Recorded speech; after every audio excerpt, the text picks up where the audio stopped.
So this is the flow chart of EIA which was described in previous video.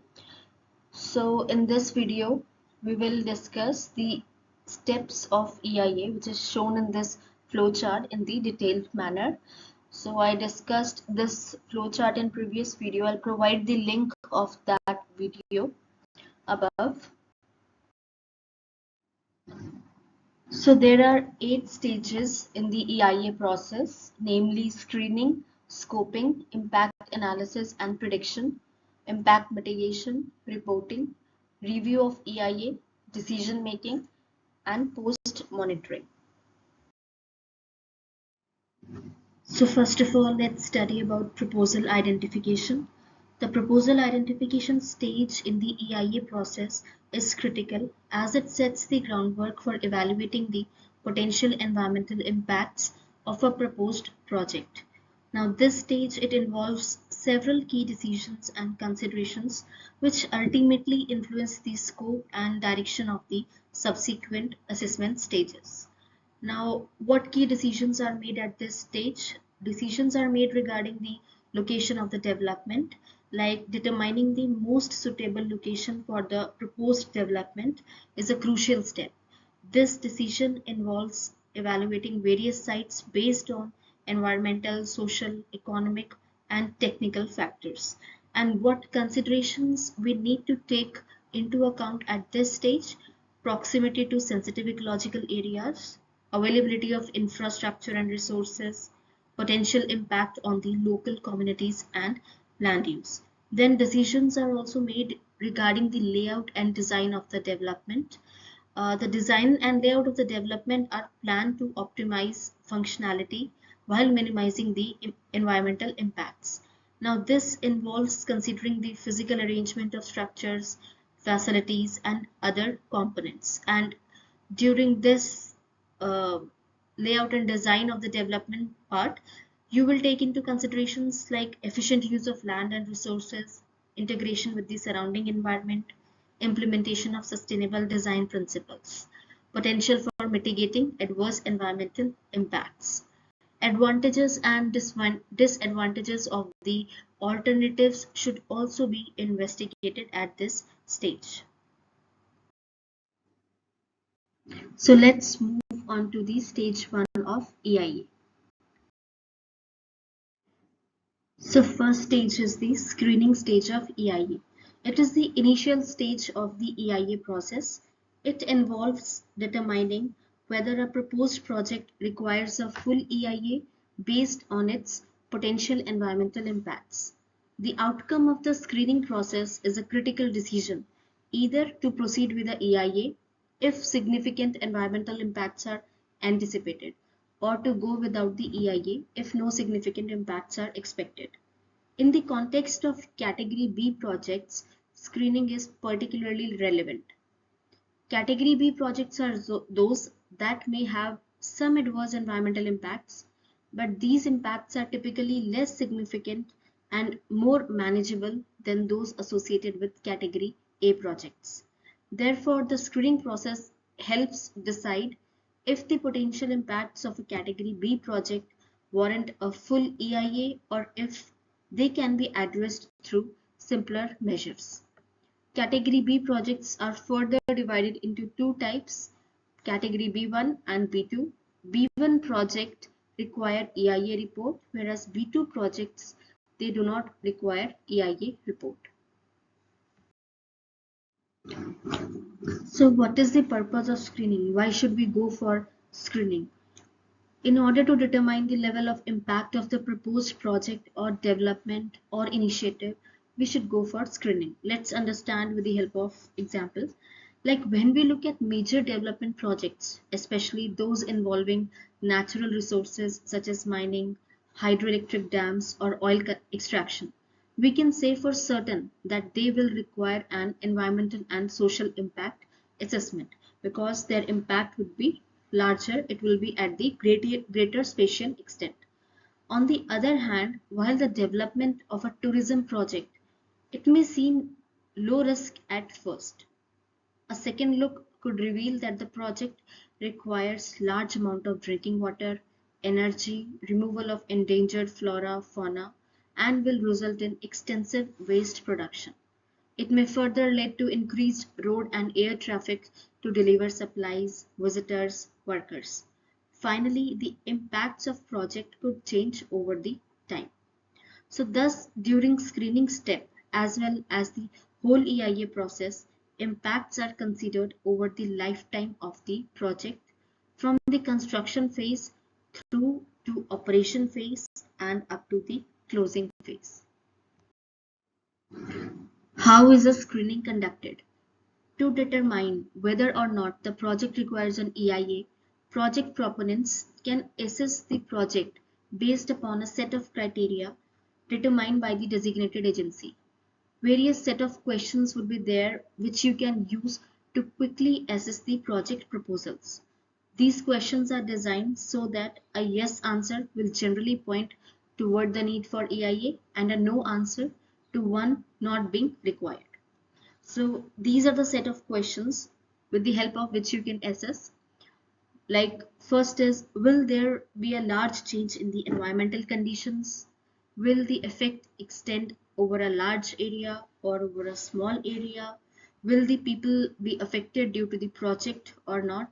Will many receptors of other types be affected like flora, fauna, businesses, facilities, and many more such questions are there. Stage 2 of EIA. So scoping is the stage 2 of EIA. Scoping is an essential part of preparing EIA. It helps pinpoint the most important issues to focus on during the EIA and sets aside less relevant ones.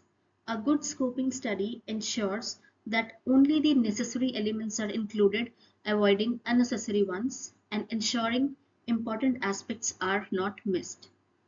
Scoping helps to select what is needed and what is not relevant, and thus it serves as a work plan for the entire EIA process. The information gathered during this phase is used in the next steps of the EIA. What is the purpose of scoping? Why should we go for scoping? So we should go for scoping for these many reasons, like to define the proposed action, clearly outline what the project is and what it aims to achieve. Second, identify what's important. Determine the key environmental aspects that needs to be studied. Identify what is not important. Decide which environmental aspects are less relevant and can be excluded. Determine requirements of the study team. Figure out what the study team needs to successfully assess the project's impact. Collect background information. Gather existing information and data that will help in the assessment. Identify required permits. Find out which permits and approvals are necessary for the project to proceed. Terms of reference. A terms of reference is a document created by the authority conducting EIA study. It is made during the scoping stage, which is the second step in the EIA process. During scoping, all the interested parties or stakeholders can share their concerns about the project in a public meeting organized by the EIA committee.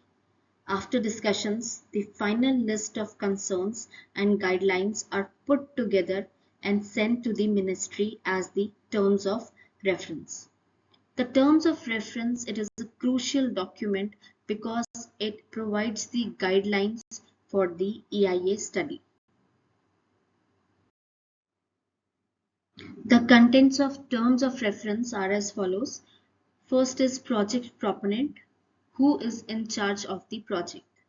Second, list of consultants or the study team, the team of experts working on the project. Statement of need, why the project is necessary.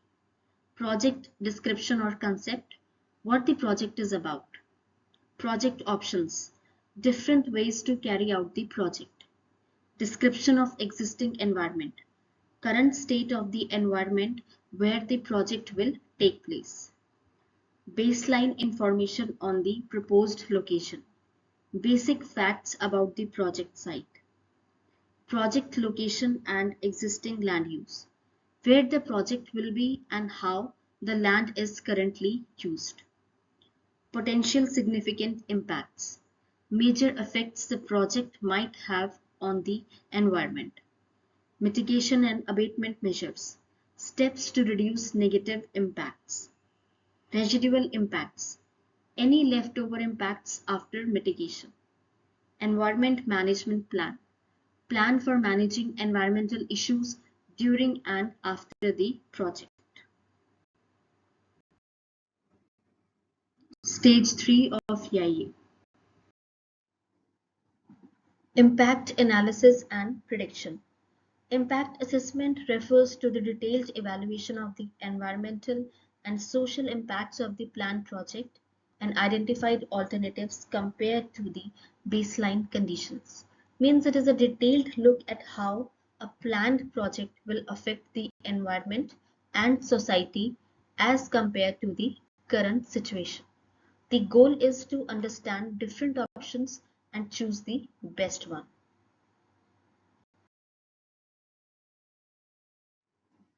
In the identification of impacts, one should establish the already existing state and clearly identify what will happen if the project does not come into existence and what will happen if the project comes into existence. Let's understand with the example of road development project. Like you have to analyze what will be the impacts of this road development project. So how you can analyze.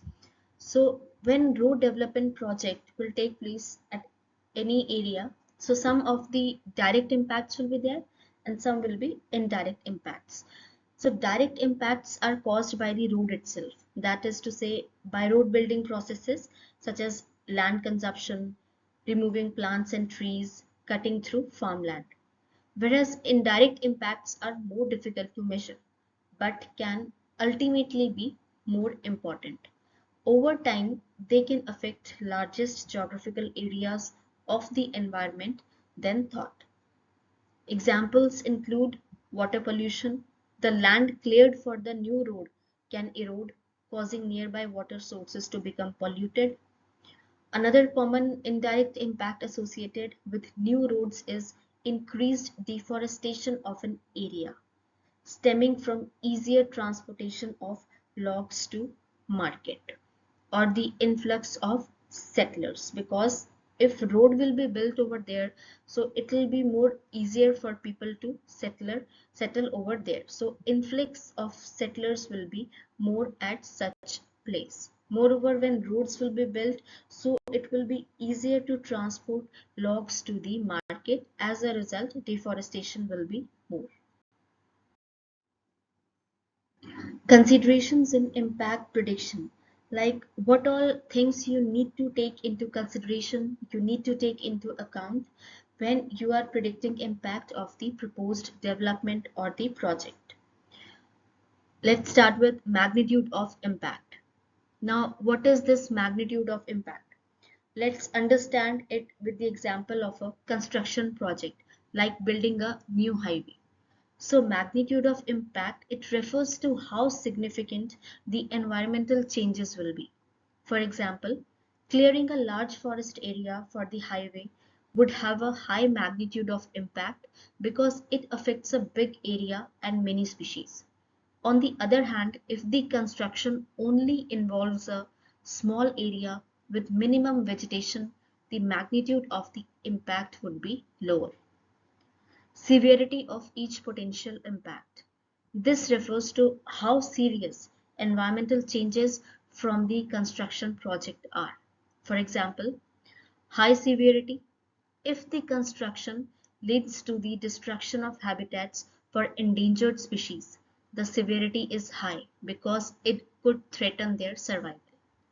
Low severity, if the construction causes minor noise pollution that disturbs local wildlife temporarily, the severity is low because it does not have a long-lasting harmful effect. Then, irreversible or reversible impact.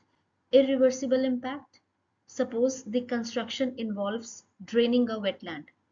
Once the wetland is drained, the unique ecosystem it supports is lost forever, making this impact irreversible.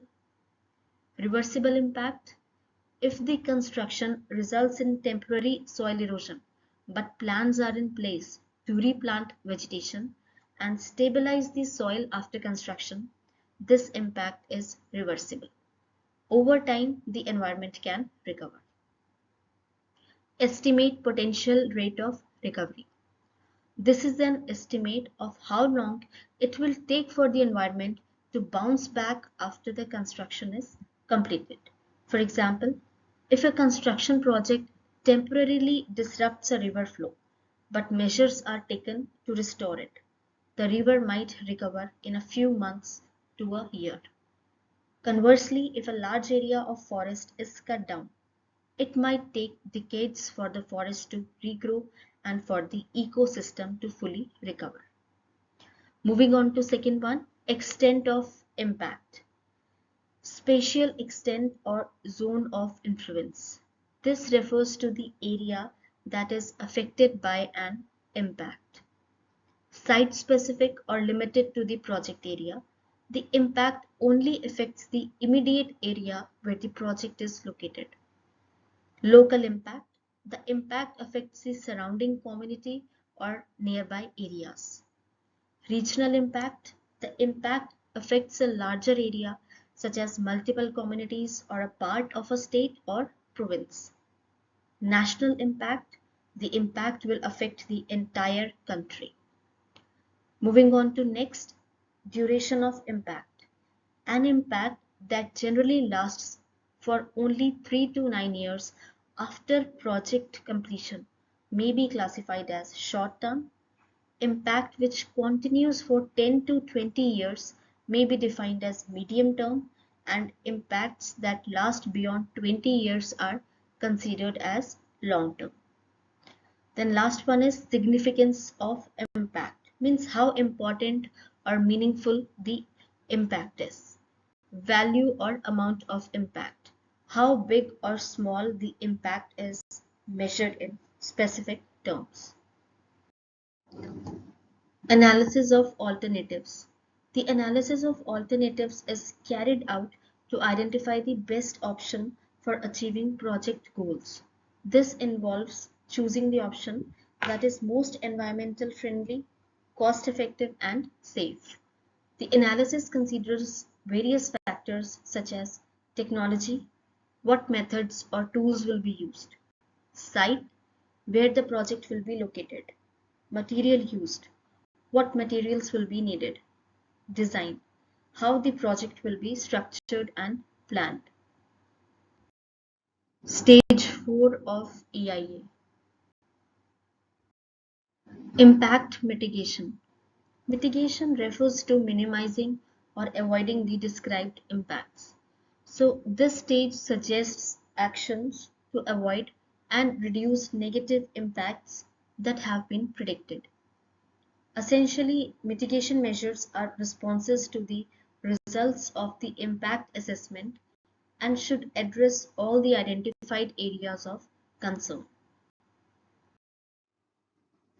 The key focus of mitigation actions should be on preventive measures, limiting measures, and compensation mechanisms. Preventing measures. These actions are taken to stop negative impacts from happening in the first place. They aim to avoid harm and can sometimes lead to positive results as well. Limiting measures. If some impacts can't be completely avoided, these steps help make them less severe and shorter in duration. Compensation mechanisms. For impacts that can't be avoided or reduced, compensation is provided to make up for the damage. Stage 5 of EIA. Reporting or EIA report preparation stage. First of all, you should know what is EIA report. EIA report is the document which is prepared by the project proponent through an ACO. ACO means Accredited Environment Impact Assessment Consultant Organization. So this report is prepared by the project proponent through an ACO for the proposed project based on the terms of reference prescribed by the regulatory authority and as per the generic structure which is given in the notification of EIA. Then there is draft EIA report and final EIA report. Draft EIA report is the EIA report prepared for the purpose of public consultation or in accordance with the directions of the regulatory authority. Whereas final EIA report is the EIA report prepared after public consultation. It includes mitigation measures, duly addressing the concerns raised by the public, time-bound action plan, budgetary provision for the commitments made therein by the project proponent for the purpose of appraisal. Now, in this stage, in the reporting or EIA report preparation stage, findings from the EIA are put together in a report. This report is given to decision makers and others who are interested. Now, the EIA report, it includes description of the project, assessment of the project's environmental and social impacts, plans to reduce any negative impacts, management and monitoring plans related to the project. This stage involves gathering all the information collected in earlier steps and organizing it into a detailed report that follow specific guidelines.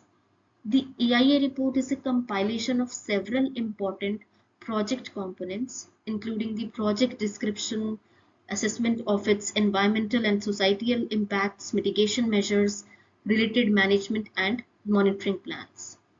During this step, all the information gathered during the previous steps is compiled into a comprehensive report that analyzes and synthesizes the data, structuring it as given in the terms of reference. A quality EIA report should have certain characteristics, like it should be well structured and it should use non-technical language supported by data and well executed analysis so that it could also be understood by the normal public. Now, what is the purpose of EIA report? An EIA report is crucial because it summarizes the findings of the assessment and suggests ways to reduce the negative impacts.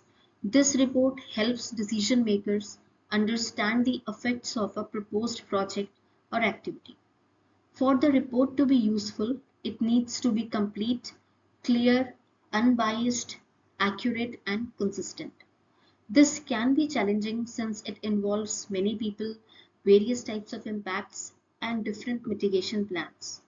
Therefore, it's important to spend enough time writing the report to ensure all information from each assessment step is included as required.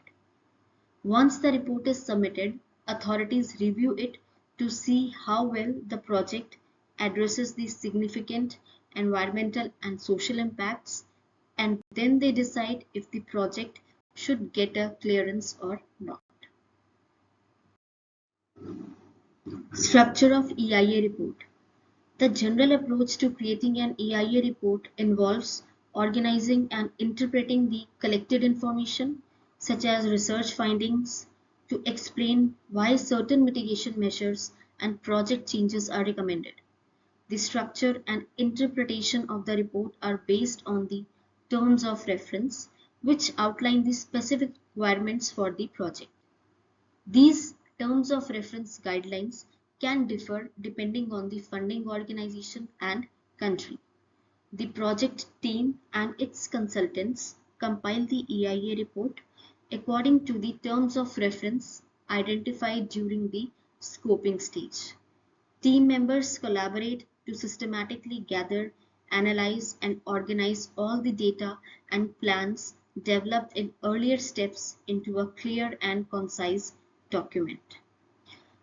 So, introduction. This section introduces the report and its purpose. Second, project description. This part explains what the project is about, including its goals and how it will be carried out. Then description of the environment. Here you describe the current state of the environment where the project will take place. Anticipated environmental impacts and mitigation measures.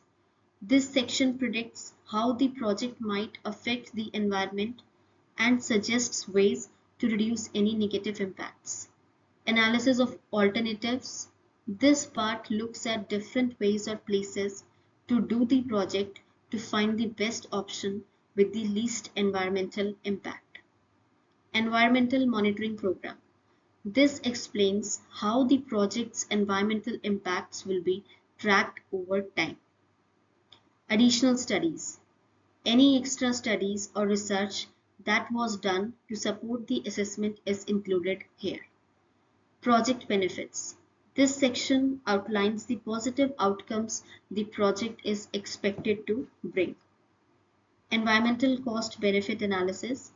This compares the cost of project's environmental impacts to its benefits. Environmental management plan. This plan outlines how the project will be managed to minimize environmental impacts. Summary and conclusion.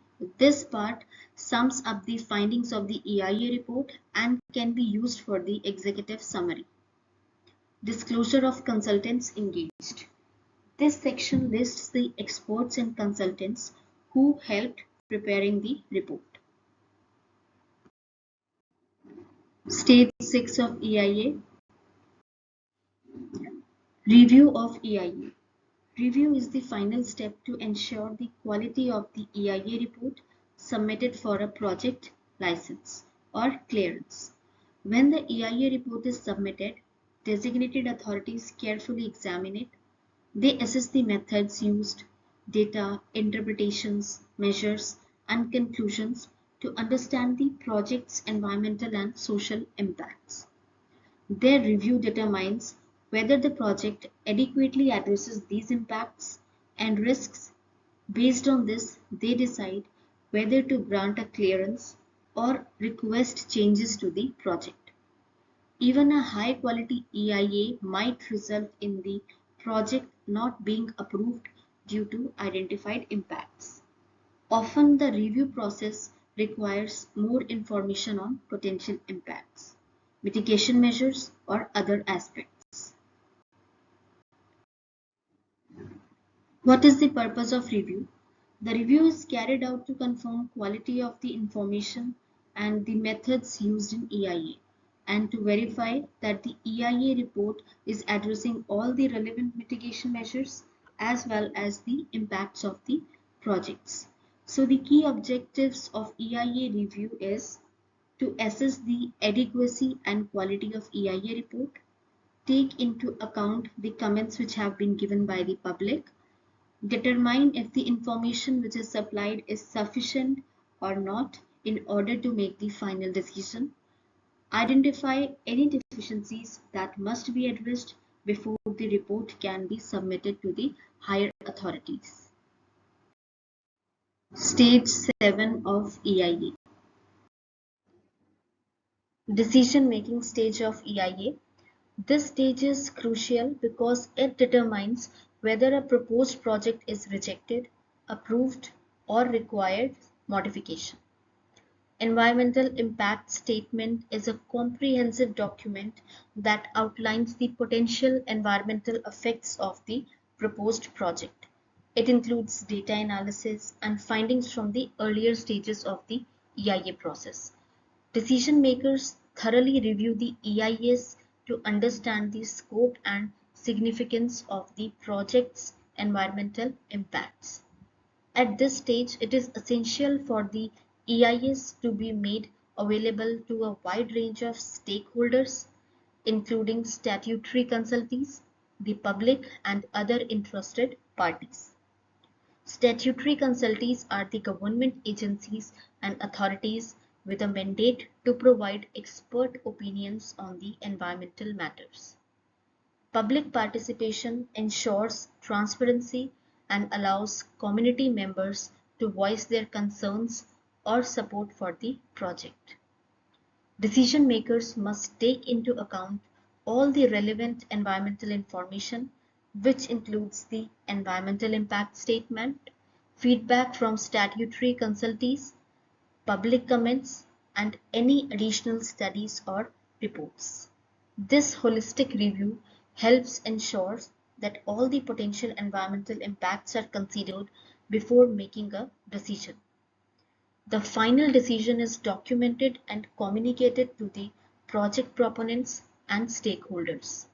The decision document typically includes the rationale for the decision, conditions for approval, if any, and responses to public and stakeholder comments. The decision-making stage is very important because it ensures that environmental considerations are integrated into the planning and approval process of projects. This stage helps balance developmental needs with the environmental protection, promoting sustainable development. By involving stakeholders and considering all the relevant information, the EIA process aims to make informed and transparent decisions that serve the best interest of the environment and society. Stage 8 of EIA.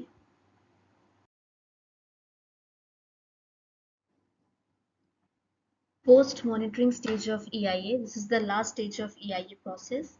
So this stage is a critical phase of the EIA process.